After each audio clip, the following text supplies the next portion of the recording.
Red খালি পিঠা খাইছে মই বুজাই আছো পিঠাখন কেনেকে বনায় तिल है ना तिलर वही वही तो कह रहे तिल है इसके अंदर वो मैं सोची तेल तिल तिल तिल तिलर गुड़ का स्टफिंग है फिर वो आटे वो चावल के आटे में बनाते हैं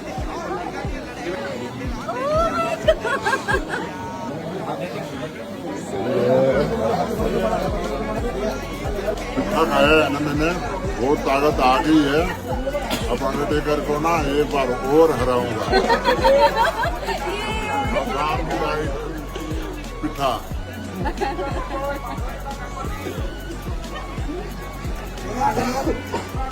ये मालपुआ है और ये कितना है ये मालपुआ, जैसे रेल मिस्त्रियों का हेड को मैं दबाया था ना, ऐसे इसको दबाएंगे, लेकिन ये बहुत ही मतलब स्वादिष्ट है। हाँ,